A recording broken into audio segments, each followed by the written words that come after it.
Buenos días, Puerto Rico. Acabo de ver un vídeo en el que una delegación puertorriqueña pide en las Naciones Unidas que se le aplique el derecho de autodeterminación. Y leo luego que hay un movimiento reunificacionista con España con un apoyo más o menos del 20% de la población. Leo también que vais a lanzar en el año 2025 un referéndum decisorio sobre la materia.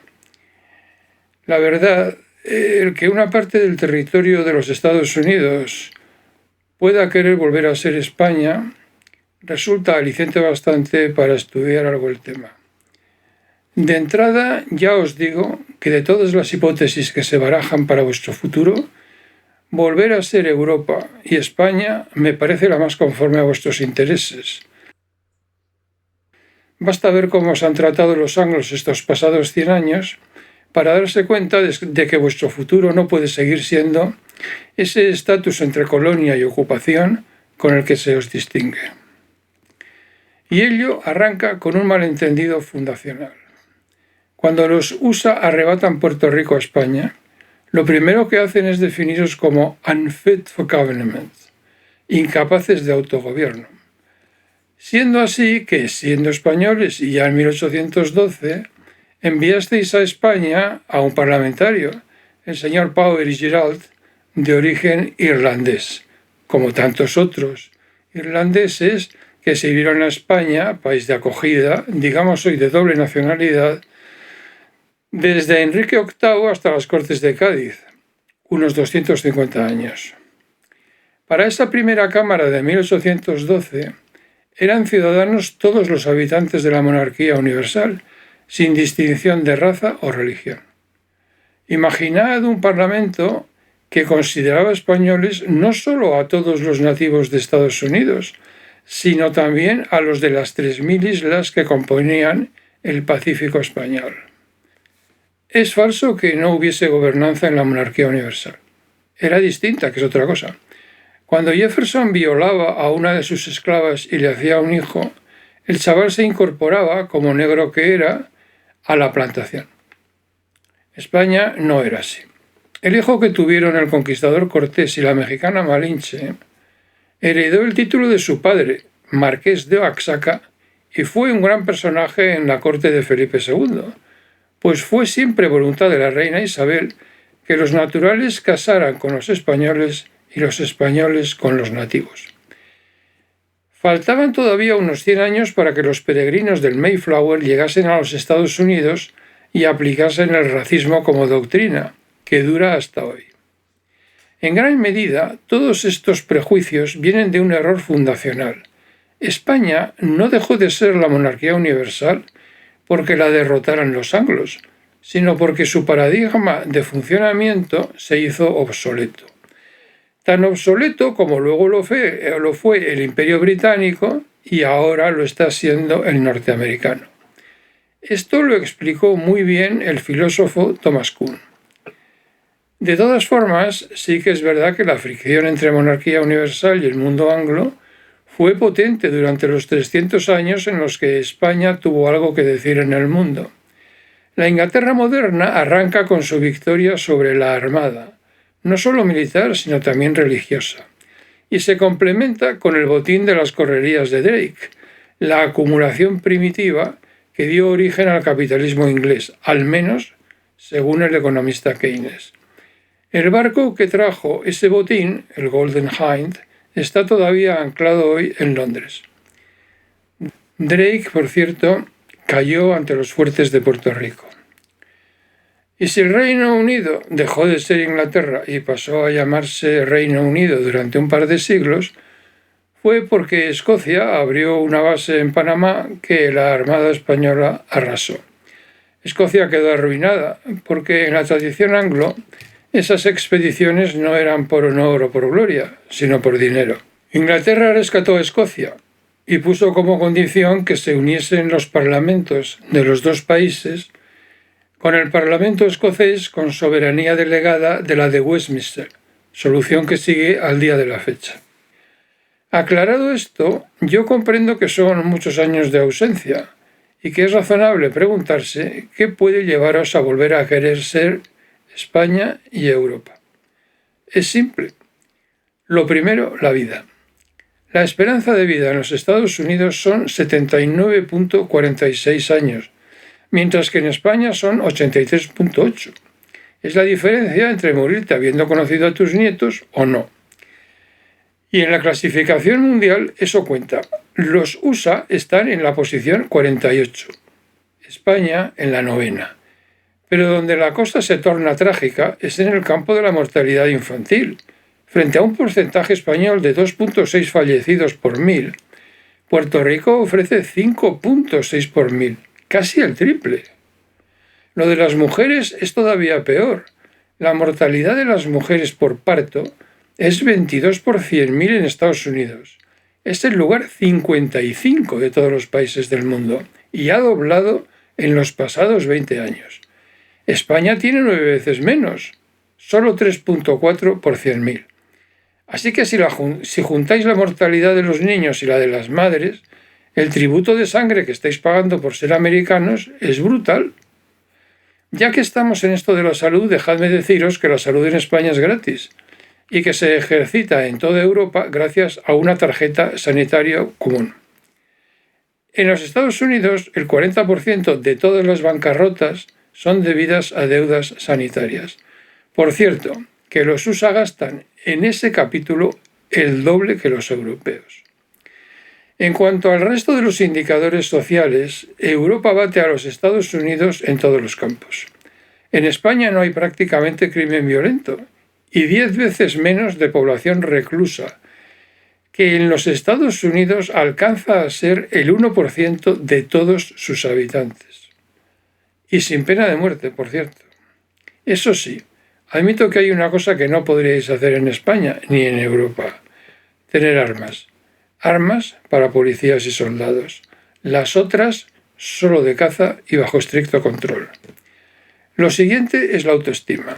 Abandonaríais el extraño complejo de ser medio blancos o medio negros, incomprensible en Europa, para pasar a ser ciudadanos españoles. De hecho, miembros de la familia, no solo española, sino también europea. Nadie os haría de menos en la Unión Europea, a la que podríais viajar sin visado y sin control de fronteras. Por fin, iguales a españoles, franceses, alemanes o italianos, por ejemplo. Yendo ahora a capítulos menos trascendentes, mirad en el catálogo de bienes culturales de la humanidad. Los Estados Unidos, en cuanto a monumentos obra de los hombres, 4 son debidos al arquitecto Frank Lloyd Wright, otro a la casa de Jefferson, Monticello, y uno más, el Hall de la Independencia, en Filadelfia. Y ahí se acaba todo. Luego hay 3 extranjeras: la Estatua de la Libertad, que es francesa, y 2 españolas: las Misiones de San Antonio y la Fortaleza de Puerto Rico.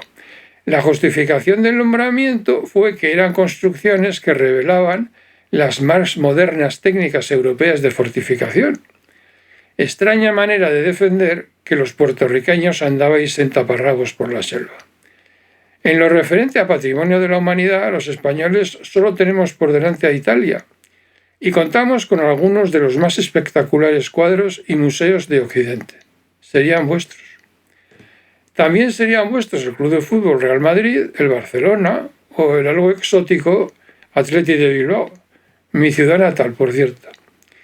Y cuando Puerto Rico diese al mundo otro artista como Rita Moreno y decidiese bailar, no necesitaría hacerlo en ningún gueto de Nueva York, ni contra alguna otra minoría perseguida, como lo contaba West Side Story.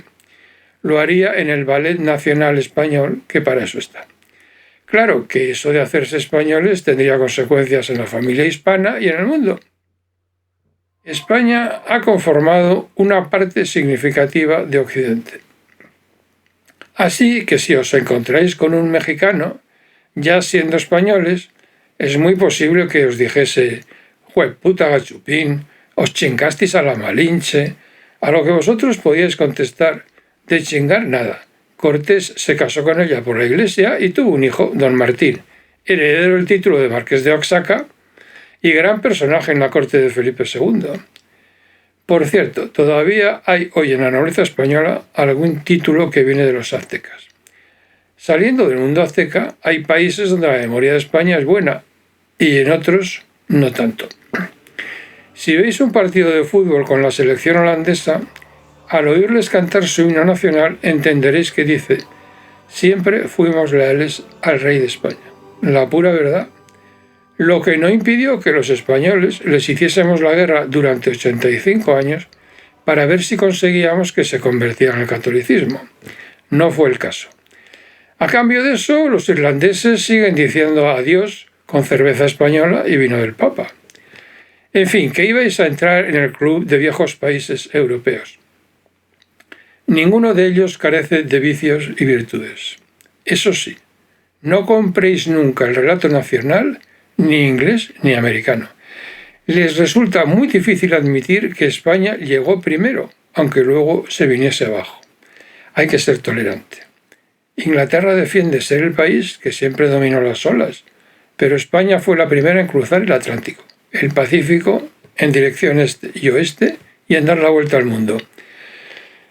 Todavía a principios del siglo XVIII, el Reino Unido se comprometió en el Tratado de Utrecht a no cruzar el Pacífico, salvo por debajo del paralelo 40, océano que España cruzaba todos los años sin demasiados problemas. Entre otras cosas porque era la única que sabía cómo hacerlo. Este es un grave problema con todos los anglos. Como ahora mandan ellos, o creen que mandan, están convencidos de que mandaron siempre y no es el caso. Y como les va muy bien, pues están seguros de ser excepcionales. Esto sobre todo los Estados Unidos. Yo comprendo que el latín no es idioma de moda, pero hacia 1600 un filósofo italiano, un tal Tommaso Campanella, escribió un libro sobre ese fenómeno excepcional que era la monarquía hispánica y que se extendía por todo el mundo como un nuevo imperio romano, solo que esta vez global. Cierto que luego se acabó, como en su modelo el Imperio Romano y como todos los otros. Sin ir más lejos, como lo hizo el Imperio Británico y ahora mismo los propios Estados Unidos. Tomad nota de estos datos. La Universidad China de Tsinghua es ya mejor en matemáticas que el Instituto Tecnológico de Massachusetts. Y los chinos presentan el doble de patentes que los Estados Unidos de América ante la Organización Mundial de Patentes y Marcas. US Steel, durante un siglo la principal acería del mundo, es hoy la número 24. Podíamos seguir. En fin, para intentar mantener todo ese mundo que se está viniendo abajo, los Estados Unidos cuentan con un aparato militar que les cuesta el 40% de todo el gasto militar mundial. Sin embargo, ese complejo militar industrial es incapaz de proveer de munición a su aliado Ucrania, a la que lanzó a una guerra que no puede ganar. Con la munición van también los transportes de tropas Bradley, destruidos por los rusos en Ucrania, por no hablar de los invencibles tanques Abrams, retirados del frente tras apenas un mes de catástrofe. Las últimas noticias siguen siendo alarmantes. La cápsula espacial, obra de uno de los más prominentes miembros del complejo militar industrial, Boeing, vuelve vacía a tierra porque la tecnología de Boeing no es segura. Y el broche de oro es el portaaviones Eisenhower, aparentemente invencible, lo han devuelto a casa porque no aguanta la hostilidad de una tribu yemení del desierto, los hutis. ¿Quiere eso decir que en Europa todo es vida y dulzura? Ni mucho menos. Pero Europa es vieja y ha pasado por ella. Los USA no solo se están hundiendo como el Titanic, sino que están haciendo esfuerzos desesperados para no irse al fondo, gastándose el dinero que no tienen en chatarra militar. Y eso les lleva a caer cada vez más rápido. Una excelente receta para arruinar a sus colaboracionistas europeos y, de paso, llevar al mundo a la guerra. En fin, yo resumiría la cosa diciendo que si venís a España, vais a formar parte de una familia con problemas. Pero si seguís como estáis, vais a tener problemas todavía peores sin ser parte de la familia. Y eso de la familia es importante. Aquí se os lleva esperando un siglo, desde aquella guerra y aquella derrota que ocupan un lugar especial en la historia de la infamia. Hasta hoy habéis sido parte de una deuda y de un agravio, y está en vuestra mano repararlo. Los Estados Unidos juraron no olvidar nunca la espada de Lafayette, pero por lo visto se les olvidaron las espadas de quienes recuperaron Texas, Florida, abrieron el Mississippi a los socorros que llegaban de la monarquía universal y olvidaron también que entre recuperar el Gibraltar que Inglaterra ofrecía o ayudar a las 13 provincias, España prefirió ayudar a la independencia de los Estados Unidos. En el pecado llevan la penitencia, porque lo sucedido con vosotros estos 100 años desacredita a la democracia norteamericana, a toda la comunidad hispánica y al mundo en general. Esta vergüenza entre ocupación, racismo y colonia debe de terminar cuanto antes, y está en vuestra mano el hacerlo. No creáis que sois herederos de un imperio derrotado. España en sus posesiones ultramarinas ni conoció un Waterloo anglo ni fue imperio. Aspiraba a que esos nuevos territorios fuesen España en ultramar. En la monarquía hispánica hubiera sido imposible el eslogan norteamericano No taxation without representation, porque América no tenía un sistema distinto. A todos los efectos era tan España como la continental. Por eso la América española se hizo independiente siguiendo el modelo americano y francés, que fue el propio español de las Cortes de Cádiz. No hubo intervención extranjera. En cuanto a victoria o derrota, conviene no olvidar que el relato nacional no es ni verdad ni mentira. Refleja lo que un país piensa de sí mismo, no lo sucedido de verdad. Algo imposible por basarse en algo tan frágil como la memoria. Así pues, un anglo podría pensar que todo en España es derrota, y va desde la Armada hasta Trafalgar.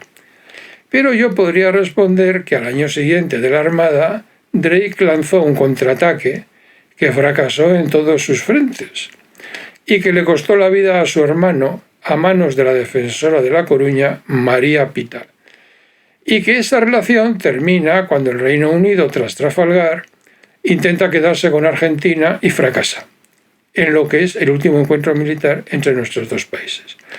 Reconozco, eso sí, que en materia de relato no puede haber dos civilizaciones más distintas. Los anglos siempre victoriosos y moralmente superiores. Los españoles derrotistas y culpables. En fin, no dejes nunca que los hechos arruinen un excelente relato nacional. Respecto a los Estados Unidos y España, poca duda hay. Un ejercicio de falsa bandera como el de Vietnam llevó a los USA a quedarse con el Pacífico español, Guantánamo y Puerto Rico, abriendo camino a un curso de relaciones internacionales con graves elementos de violencia e invasiones. Pero el relato nacional USA sigue siendo el que es. No hay manera de que Vietnam, Chile, Afganistán, Irak, Libia, Ucrania y las más o menos 50 invasiones de Hispanoamérica empañen la imagen que tienen de sí mismos. Siguen siendo la nación indispensable y la ciudad brillante sobre la colina. En vuestra mano está decir lo que pensáis del asunto. ¿Os fue mejor en los 400 años de España o en los 100 de Estados Unidos? Antes de acabar, un par de observaciones sobre símbolos. El mal llamado himno nacional español, que espero será también el vuestro, no debe nada a la nación española, que por aquellos años no era soberana. El soberano era el rey. Ese himno era el equivalente del Hail the Chief norteamericano. Sonaba cada vez que aparecía el rey y no tenía letra, así que es fácil de aprender. La bandera, algo parecido. El rey que ayudó a los Estados Unidos en sus primeros días decidió que necesitaba una bandera muy visible. Una comisión, por una vez, funcionó y ofreció el rojo y amarillo. No parece que fuera una mala decisión, porque cuando el Reino Unido buscaba algo parecido para su policía, adoptó los mismos colores. Algunos siglos más tarde, por cierto. Me vais a permitir que os los recuerde en la enseña común.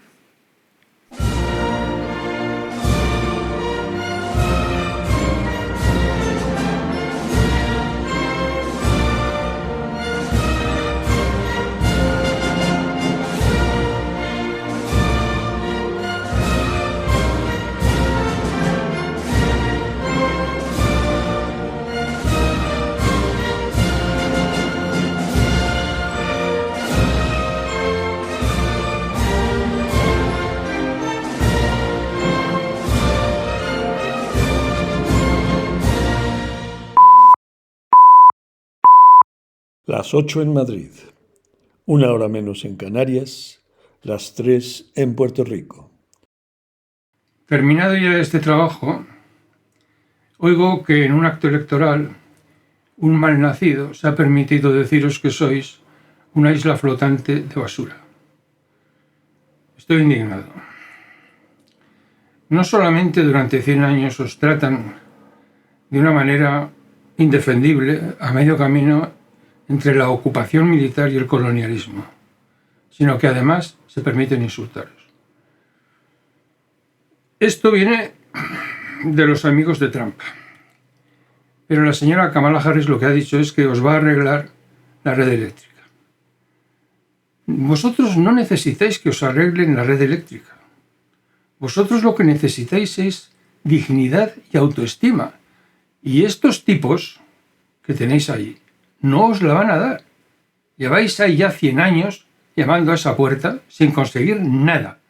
Haced el favor de no humillaros más, ni vosotros, ni de humillarnos a la civilización hispánica a la que pertenecéis con honor y con gloria.